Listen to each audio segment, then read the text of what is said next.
Film dimulai di Rusia, di mana terdapat sebuah keluarga kecil yang duduk di tepi sungai. Anak bungsu mereka, Sergei Eliaskov, sedang bercerita kepada kakak dan ibunya tentang pengalaman naik pohonnya. Tiba-tiba, sebuah pesawat tempur Jerman terbang di atas mereka. Ibu mereka segera menyuruh anak-anak untuk bersembunyi di semak-semak. Namun, sang anak berusia 6 tahun ini dengan percaya diri mengatakan bahwa dia tidak takut dan bahkan melemparkan ketapel ke arah pesawat tersebut. Semua orang terkejut. Sergei berhasil mengenai pesawat itu dan membuatnya meledak. Namun, ketika dia melihat sekeliling, keluarganya sudah tidak ada. Sergei terbangun dari mimpinya dengan rasa ketakutan, dan ia pun meminta pertolongan. Tiba-tiba, seseorang mengetuk pintu, dan Sergei mengira itu ibunya.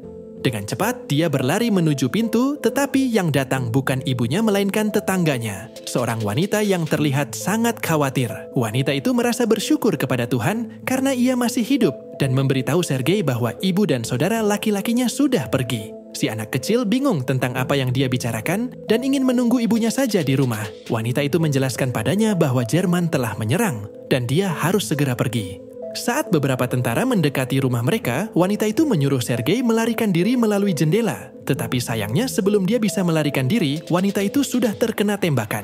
Dan inilah film Soldier Boy, kisah nyata seorang bocil yang menjadi pahlawan termuda di dunia. Nggak perlu lama-lama lagi, langsung aja masuk ke alur ceritanya. Si bocah kecil yang baru berusia 6 tahun sekarang sendirian tanpa keluarga atau teman. Ketika Sergei berlari dari rumah, dia melihat seluruh lingkungan sekitarnya terbakar dan dengan sedih, dia terus memanggil ibunya sambil berusaha melarikan diri dari sana.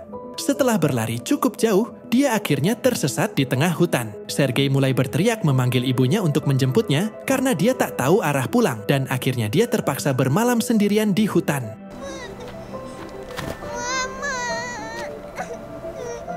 Besok paginya, dia minum air dari sungai, tetapi tiba-tiba dia melihat ada tentara musuh yang berjalan di sekitar situ. Sergei tahu mereka berbahaya, jadi dia segera bersembunyi di balik akar pohon. Dia terkejut ketika melihat ular mendekat, tapi dia tetap diam dan tak berani bergerak karena dia lebih takut sama tentara daripada ular. Tentara-tentara itu sedang makan di tepi sungai, dan setelah mereka pergi, dengan sedihnya Sergei mengambil sisa makanan mereka untuk persediaan.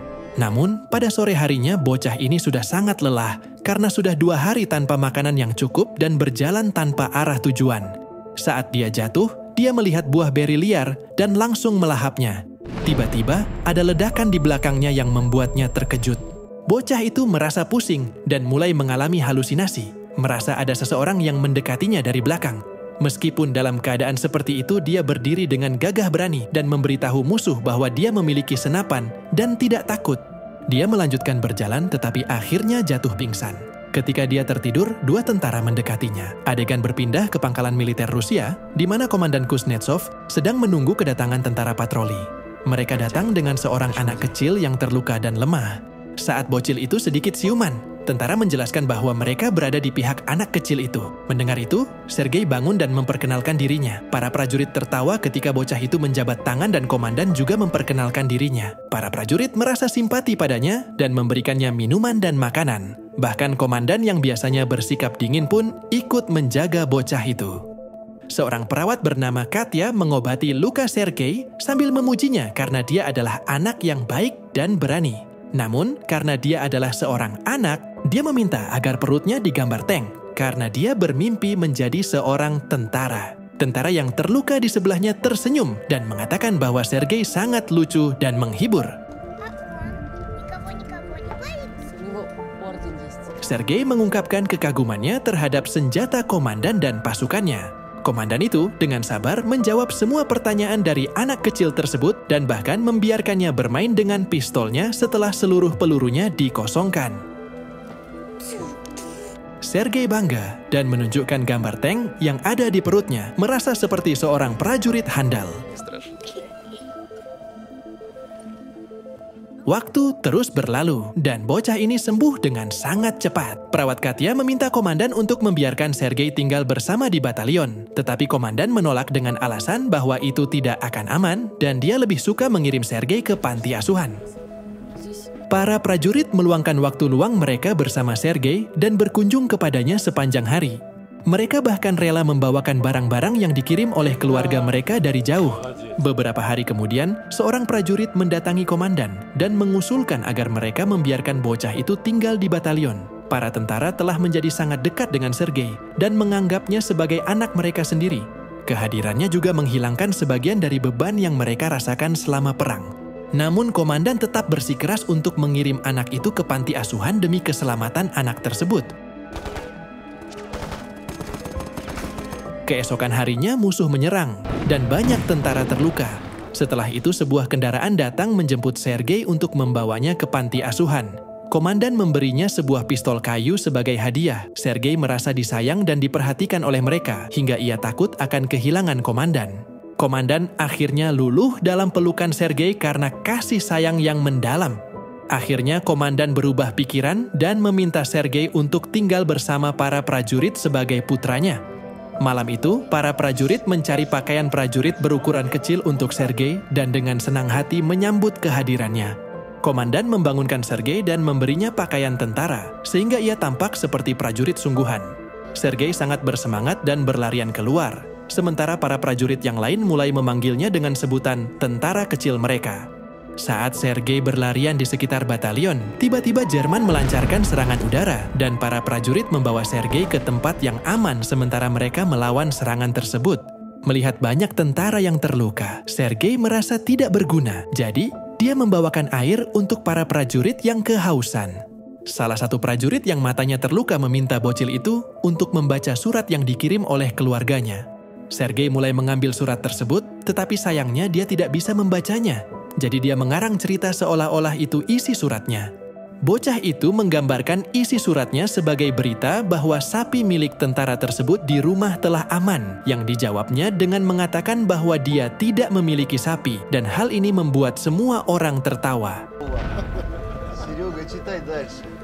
Di sisi lain, Katya dan komandan tampaknya tertarik satu sama lain, tetapi tidak mengakui perasaan mereka.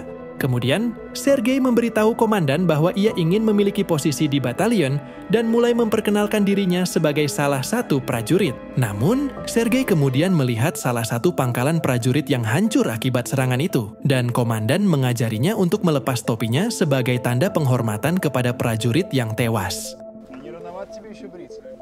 Keesokan harinya, Sergei mendesak komandan untuk memberinya misi dan diberi tugas untuk mendistribusikan surat kepada para prajurit. Dia menyelesaikan tugasnya dengan efisien dan bahkan membuat para prajurit menari untuknya. Keesokan harinya, Sergei pergi agak jauh dari pangkalan dengan teropongnya.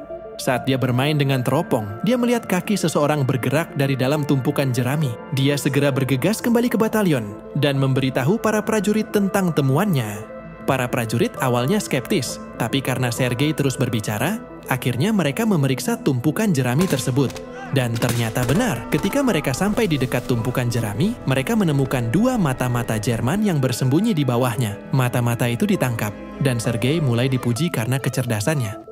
Singkat cerita, komandan kemudian menunjukkan surat resmi untuk mengadopsi Sergei yang menjadikannya anak resmi komandan. Sergei mengetahui perasaan komandan terhadap Katya, jadi sebagai balas budi kepada komandan, ia mencoba membujuk komandan untuk mengakui perasaannya kepada Katya. Namun, upaya mereka terhenti ketika mereka melihat Katya sedang berbicara dengan seorang pria yang berbeda, dan mereka salah mengira bahwa Katya tertarik pada orang lain.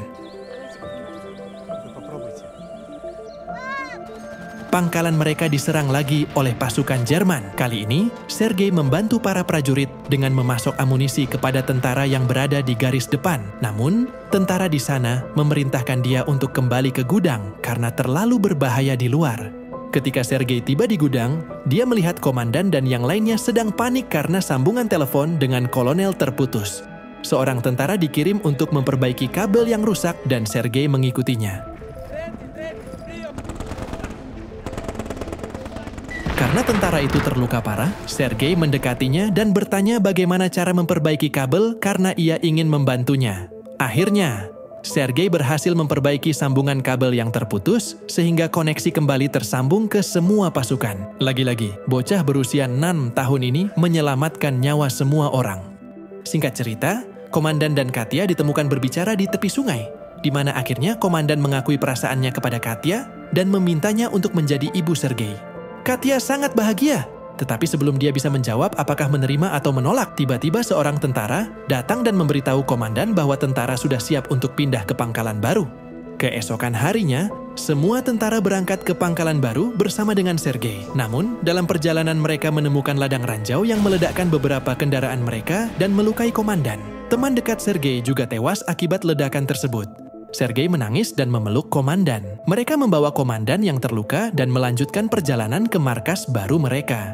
Ketika mereka akhirnya tiba di markas baru, mereka bertemu dengan pemimpin komandan, seorang jenderal. Sang jenderal memuji Sergei dan memberi selamat kepada komandan yang telah memiliki anak yang cerdas. Keesokan harinya, divisi mereka mendapatkan penghargaan. Begitu juga dengan Sergei, ia diberikan lencana oleh jenderal dan berjanji akan menyelamatkan negara. Suatu malam, markas mereka diserang secara brutal dan komandan terjebak di bawah reruntuhan. Sergei menangisi ayahnya itu dan mencoba menyelamatkannya. Dia berteriak meminta prajurit lainnya untuk membantu dan akhirnya komandan bisa keluar dari reruntuhan itu. Keesokan harinya, Sergei menemui komandan yang sedang terluka. Dia tidak memiliki keluarga selain mereka dan pergi kemanapun mereka pergi dalam perang. Scene beralih memperlihatkan resimen tentara sedang berjalan menuju markas baru. Suara di latar belakang menceritakan bahwa anak laki-laki tersebut bahkan ikut berperang dalam pertempuran Stalingrad dan mencapai Polandia bersama para tentara lainnya. Saat ini, ia dikenal sebagai prajurit termuda di dunia, dan kisah keberaniannya telah tersebar ke seluruh dunia. Dan film pun tamat. Gimana nih cerita alur film kisah nyata ini? Pastinya bikin kalian kagum akan keberanian anak itu. So, kalian mau request film apa tulis di kolom komentar. Jangan lupa subscribe, like, dan share. Sampai jumpa di video berikutnya.